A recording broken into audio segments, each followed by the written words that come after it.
My sister-in-law tried to destroy everything my mother left, but I turned the tables.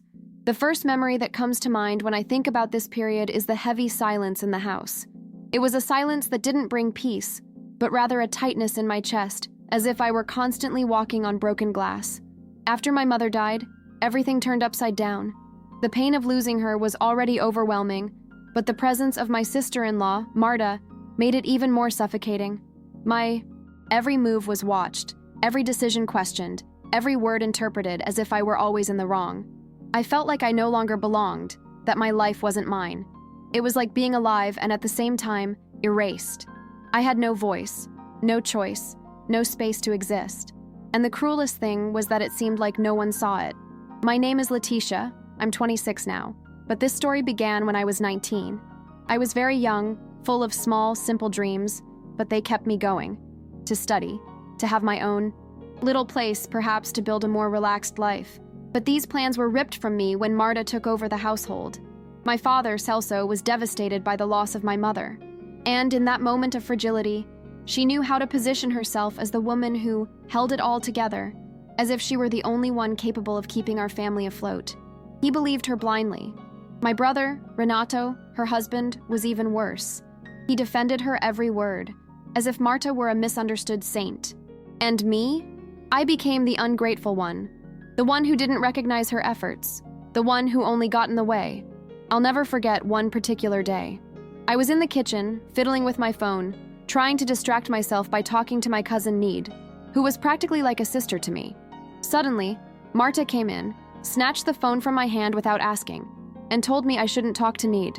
Her excuse was that Need wasn't a good influence, that she talked badly about the family. I froze. My father appeared in the kitchen and, instead of even remotely defending my right to choose who to talk to, told me I should listen to Marta because she knew what she was doing. In that moment, something inside me snapped. It was as if the last person who could protect me had chosen the wrong side. After that, things got worse. I tried to insist on talking to Need, but every time I mentioned her name, Marta invented a new story. Suddenly, my father started repeating that Need was jealous, that she wanted to alienate me from the family, that she only stirred up intrigue. I knew it wasn't true. I saw the pieces moving in front of me, as if it were a chess game in which Marta was always 3 steps ahead. And yet, I couldn't say anything, because whenever I tried to defend myself, I was treated as dramatic, as if I were making up problems. I began to doubt myself, to believe that maybe I really was weak, that maybe they were right. The weight of it consumed me. I felt invisible, useless. I woke up every day with a feeling of nausea, as if I would vomit before I could even get out of bed. Marta's gaze pierced me, always cold, calculated. She didn't need to raise her voice to humiliate me. A short sentence, an insinuation in front of my father or Renato was enough, and that was it. I was to blame for everything. I began to believe I was going crazy. I was afraid to go out, afraid to speak, afraid even to think out loud. But deep down, something began to grow inside me. It wasn't strength yet, just an unease. A spark that said, "This can't be my life forever." The trigger was almost banal, but it turned me inside out. I was walking through the living room when I heard Marta talking on the phone. She spoke softly, but I understood perfectly. She was planning to sell the small house my mother had left me, a simple property, but one that held all her memories. That house was my last physical link to my mother. It was the place where I could still smell her, where I remembered the bedtime stories she told me, where my childhood photos were kept.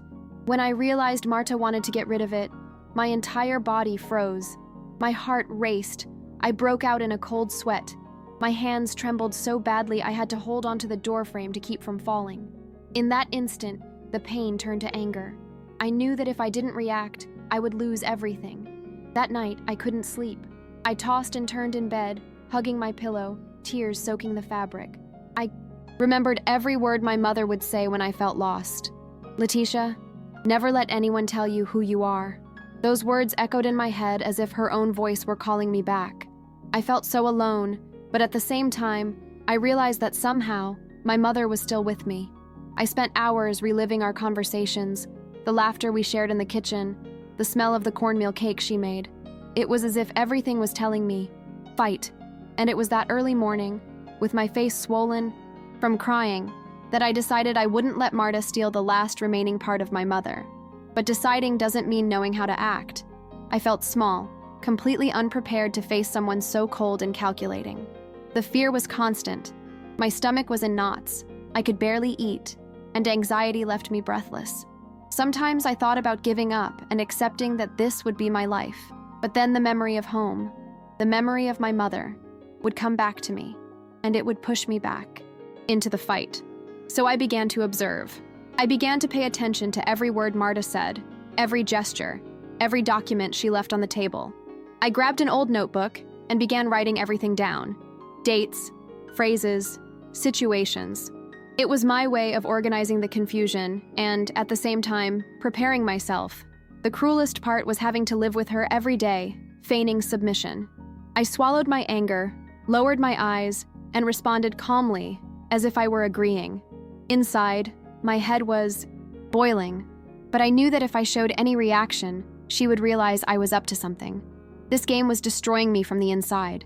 Sometimes, I would go to the bathroom, lock the door, and cry silently, sitting on the cold floor, gasping for air. I felt like someone preparing for a battle in silence, hidden away. And at the same time, I was afraid I was being too weak. With each passing day, I wavered between courage and despair, until one day, while sifting through papers in my father's makeshift office, I found proof of Marta's plans. There were authorization documents and even messages that clearly showed how she was manipulating my father into signing the sale of the house. My hands were shaking so badly I almost ripped the pages as I picked them up. It was like finding a weapon in the middle of a war, something that could change everything. The fear was overwhelming. My legs felt like they wouldn't hold me up. My heart was racing as if it were about to burst out of my chest. But at the same time, a flame ignited within me. I finally had something concrete. And it was at that moment that I decided I was no longer going to live in silence. The decision not to remain silent seemed simple in my mind, but in practice it was an abyss. I had never confronted anyone like that, especially someone so articulate and manipulative. I spent days thinking about what to do, my heart racing just imagining her reaction.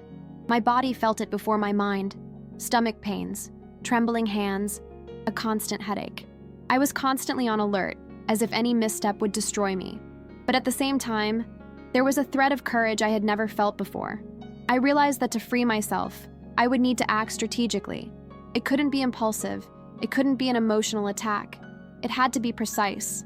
I started asking for silent help. I sent messages to Neda, my cousin, but in a way Marta wouldn't notice. I explained briefly, saying I needed to talk urgently. I arranged a secret meeting, pretending I was going to the grocery store. When I got there, I nearly collapsed in her arms. I told her everything, the documents, the humiliations, the manipulation. Nade listened to me silently, her eyes welling up, and told me I wasn't crazy, that I wasn't exaggerating. That was a huge relief. For the first time in years, I felt like someone really saw me, that someone believed in me. She helped me come up with a plan to stop the house from being sold, and more importantly, to open my father's eyes. For the next few weeks, I continued living as if nothing had happened, but deep down, I was preparing myself. I copied the documents, took photos of the messages, and saved everything on a flash drive that I hid in the back of my bedroom drawer behind an old sheet. Each time I did this, I felt an absurd adrenaline rush, as if I were committing a crime, but it was my survival.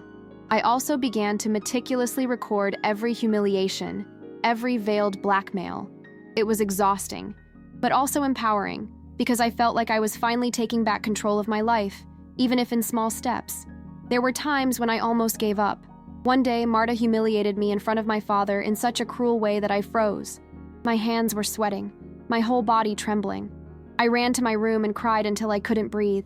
Her voice echoed in my head, repeating that I was useless, that no one believed in me, that I couldn't achieve anything on my own. I almost believed her. But then, I looked at the hidden flash drive and remembered why I was doing all this. I remembered my mother's house, the photos of us together, her advice. That made me get up. I wasn't going to give up, not this time. The final plan began when Need managed to schedule a meeting with my father without Marta around. I knew it would be difficult, because he was completely entangled with her. I spent the previous night sleepless, rehearsing what I was going to say. My thoughts were a whirlwind. What if he doesn't believe me? What if he turns his back on me completely? What if I lose everything? I trembled just imagining it, but I also knew this was the moment. It was now or never. For the first time in years, I was going to show who I was and everything that had happened. The day of the conversation with my father arrived, and I felt like I was going to court. My hands were cold, my chest tight, and I had a huge lump in my throat. When he entered the room, he looked at me suspiciously, as if expecting some kind of conflict. I took a deep breath and began to speak. At first, my voice was shaky, almost inaudible. But as I showed him the papers, the messages, the copies of the documents, something inside me steadied. I saw his face change. First confusion, then shock, and finally, a heavy silence. He said nothing, just stared at the evidence I laid out on the table. It was one of the most tense moments of my life. My father tried to justify himself, saying he was fragile, that Marta always seemed to know what was best. I listened to everything without interrupting, but inside I was a mixture of anger and sadness. I wanted to scream, wanted to ask how he hadn't noticed anything, how he'd let it get to this point. But I knew if I exploded, I'd lose everything. So I remained calm, explaining every detail. Nade was by my side, and only her presence gave me the courage not to break down. When I finished, my father didn't speak for a few minutes, just staring at the papers. For the first time in years, I saw doubt in his eyes regarding Marta. That night, my father didn't come home with Marta. He stayed at a friend's house to think. I was alone in my room, hugging my pillow, crying with relief and fear at the same time. Relief because something was finally moving. Fear because I didn't know what her reaction would be when she found out. I spent hours imagining the possible scenarios. Marta screaming, humiliating me, making my father believe I'd made it all up. But deep down, I knew there was no going back. I had laid the truth on the table. When my father returned home the next day, the mood was tense. Marta sensed something had changed. She gave me a look I'll never forget. Cold, menacing, but also nervous. She asked my father what was going on, and he simply replied that he needed to review a few things. It was the first time I'd seen Marta without complete control of the situation. It gave me a strange feeling, almost like an electric shock. For the first time, she seemed unstable. I felt fear, of course, but also a different strength within me. I'd opened a breach. In the following days, everything became a silent war. Marta tried every way to manipulate my father, crying, making a fuss, telling me I was ungrateful, that I was destroying the family. I remained calm. I didn't respond. I didn't cry in front of her. It was as if I'd created a shell. Inside, I still trembled, but outwardly, I was firm. My father, little by little, began to see things I'd always seen. He began to ask questions, to become suspicious, to notice patterns. I didn't need to talk so much anymore. Marta's masks were falling away on their own. The moment everything began to settle came unexpectedly. My father called Marta to talk, and for the first time I wasn't there. I heard her screams from the kitchen, her trying to manipulate, trying to turn the situation around. But my father remained firm. Then silence. A silence that wasn't heavy, but liberating. He came to me and said, his voice trembling, "Leticia, I didn't know. I didn't realize how much she hurt you. I'm sorry." My whole body shook. I cried, but they were different tears.